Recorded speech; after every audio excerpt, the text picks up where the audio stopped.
ಅಂಕೋಲಾ ತಾಲೂಕಿನ ಬಾವಿಕೆರೆಯಲ್ಲಿ ತೆಂಗಿನಕಾಯಿ ಕೊಯ್ಯುವ ವೇಳೆ ಕೂಲಿ ಕಾರ್ಮಿಕನೋರ್ವ ತೆಂಗಿನ ಮರದಿಂದ ಕೆಳಗೆ ಬಿದ್ದು ಮೃತಪಟ್ಟ ಘಟನೆ ಸಂಭವಿಸಿದೆ. ಅವರ್ಸ ಸಕಲಬೇಣ ನಿವಾಸಿ ಸೂರ್ಯಕಾಂತ ದಾಮೋದರ ಗೌಡ 43 ವರ್ಷ ಮೃತ ದುರ್ದೈವಿ.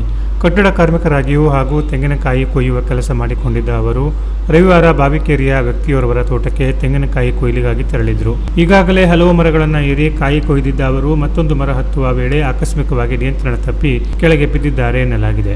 ಮರ ಹತ್ತುವ ವೇಳೆ ಕಾಲಿಗೆ ಹಿಡುಪಾಗಿ ಬಳಸುತ್ತಿದ್ದ ಸಾಧನದ ಪಟ್ಟಿ ತುಂಡಾಗಿದ್ದರಿಂದ ಅಥವಾ ಏಕಾಏಕಿ ಹಿಡಿತ ತಪ್ಪಿದ್ದರಿಂದ ಅವಘಡ ಸಂಭವಿಸಿರಬಹುದೆಂದು ಶಂಕಿಸಲಾಗಿದೆ.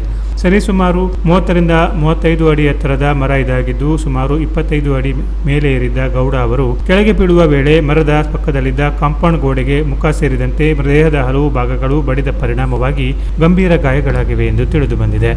ಘಟನಾ ಸ್ಥಳದಲ್ಲೇ ಗಂಭೀರವಾಗಿ ಗಾಯಗೊಂಡಿದ್ದ ಅವರನ್ನು ಆಸ್ಪತ್ರೆಗೆ ಸಾಗಿಸಲು ಯತ್ನಿಸಿದರೂ ಯಾವುದೇ ಸ್ಪಂದನೆ ದೊರೆಯದೆ ಮೃತಪಟ್ಟಿರುವುದಾಗಿ ತಿಳಿದು ಬಂದಿದೆ.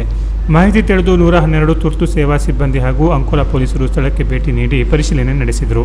ಮೃತನ ಸಹೋದರ ನೀಡಿದ ದೂರಿನ ಆಧಾರದಲ್ಲಿ ಪ್ರಕರಣ ದಾಖಲಾಗಿದ್ದು ಸಿಪಿಐ ಚಂದ್ರಶೇಖರ ಮಠಪತಿ, ಪಿಎಸ್ಐ ಗುರುನಾಥ ಹಾದಿಮನಿ ಹಾಗೂ ಸಿಬ್ಬಂದಿಗಳು ಸ್ಥಳ ಮಹಜರು ನಡೆಸಿ ಕಾನೂನು ಕ್ರಮ ಕೈಗೊಂಡರು.